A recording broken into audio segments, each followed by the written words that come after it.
So much hype was surrounding this episode as we head towards the Kagestu versus Akina rematch. But before that, we were gifted some amazing reveals. Hello everyone and welcome to Dueling with Downton. Today we're talking all things episode 12 of the Cardfight Vanguard Divinez Deluxe arc. A really satisfying episode, so let's talk about it in its entirety. Starting off, we have the opening. Now, this has been updated to show Suzume smiling, and oh my god, does this look amazing. Like, the way they've animated this scene just makes it so breathtaking. And it does make you smile as well when you remember how much hardship she's had to overcome. Next up, I do like how we are saving this rematch for the final round of the opening stages of Deluxe, and the results elsewhere that got revealed ahead of time makes this final match even more interesting, as we have Akina getting his first win of the tournament, beating Laika. Now, this was a surprise, but it does make sense. After all, we know how strong Imperio can be, plus we know how smart and tactfully sort of strategic Akina is as a character, and how the theme of preparation is key that we were driven home with the last episode. Now, I know both episodes would study each other intensively, so it just comes down to desire, and we saw how much Akina wanted this win over the last few episodes. And with this win, it creates a situation where if Akina wins, he advances, but if he loses, we have a three-way tie for second place, making it yet another lucky draw. Now, back to Akina's match. This was a really cool way in how it was displayed and showcased. I liked how it wasn't the full match in its entirety, but the closing stages, as it really was a very emotional and impactful scene within the episode. The expressions you got from Akina just made this segment so rewarding. Now, going through by luck is never the ideal way to advance in any tournament, but luck is a part of any game. Now, this is a reality for Gyu, Now, and Erika. Their fates ride on the luck of the draw. Personally, I would want Erika to go through, but I can see Now being the one that gets lucky, as she's more of the fan favourite in Bushiroad's eyes, and her card will sell more, so giving her more marketing opportunities, you can see where it would be a good business venture. But I do think Now does have the more interesting matchups when looking ahead at the possible fights we could see if she was to advance. So what are these interesting matchups? Well, we could have Now versus Akina, something we kind of haven't really seen before. Or Now versus Kagestu, which would be teacher versus student. Heck, Now could even go against Ruka. Now versus Megami would be a fun callback to Season 1, as we know when they were in the card store, they were kind of paired up against each other. Also, on that side note, massive tangent, but Megami with a ponytail in, was it Card Capital, looks so much different than her attire within this deluxe.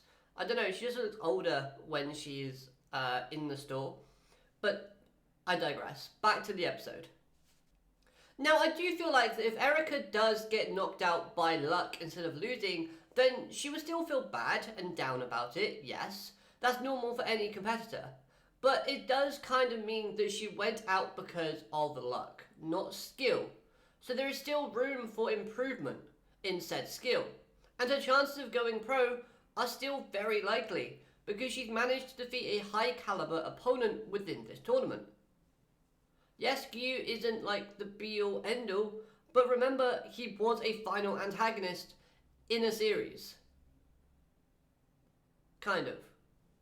Now, as for her interesting matchups, I can't really see a lot of matchups that would make sense or would get the crowd hyped for. Maybe a rematch against Akina, but the best thing about their previous matchup against each other was that emotional aspect because of the desire to not let her brother die again. With that potential rematch on the horizons, it wouldn't really be present, so it would just be a normal match between brother and sister again.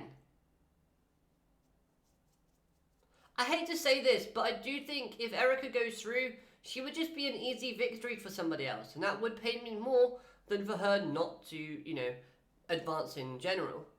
Nevertheless though, I would love to see more of her character as we move forward if we stick with our Divinez cast in the future.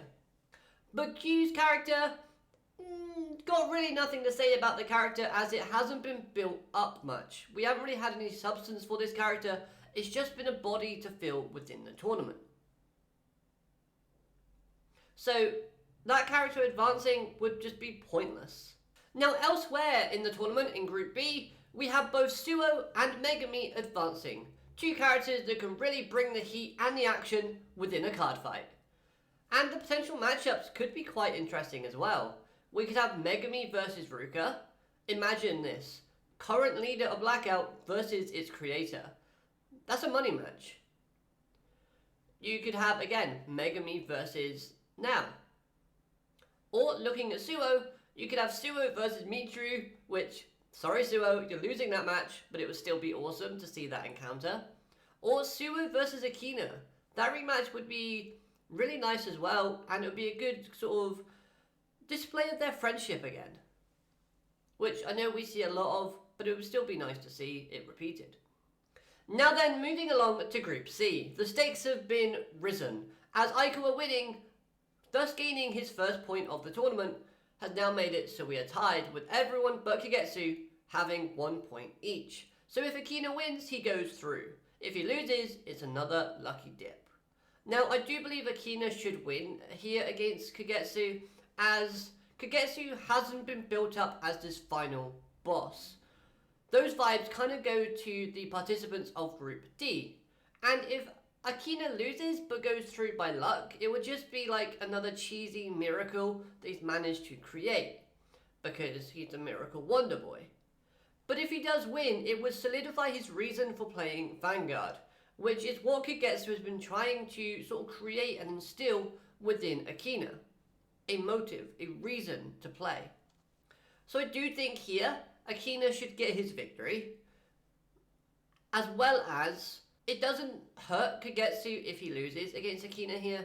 I mean, okay, Akina loses, he doesn't go through, he doesn't advance, we end the season. What's next? Are we getting a 4th season for our Divinez cast? I'm not sure we are. The character interactions we got within this episode were really wholesome and sweet too. I love the Now and Akina moment where they showcase their sweet and supportive connection yet again. They're really trying to build and hammer home this relationship. Seeing Suo and Aikawa's friendship stronger than ever was great and did have a good comedic laugh out of me. Plus, the side eyes the cheerleaders gave Akina's friend was just hilarious. I love that scene. So funny. Now, there is a high possibility that this season does end within the next episode, as all the other seasons of Divinez were 13 episodes long. But this would feel very rushed and abrupt. I mean, Akina could win and then get knocked out off screen in the next round, and then all we see is the overall winner of the deluxe tournament, aka Michiru. Would that really be that exciting? Or would this arc be split into 2 parts? I think that would be the more beneficial thing to this arc, but at the same time it depends on where they want to go with the anime. I would love this season to be 24 episodes, as we could then get some more great matchups and really flesh out these interactions that we're going to have moving forward. However, looking at the schedule, as well as looking at the previous seasons, it looks like this one is only said for 13 episodes. I'm curious how they're going to wrap it up. Plus, we don't know what card Kagestu gave Now in the flashback episode, or who the runner-up of Group D is.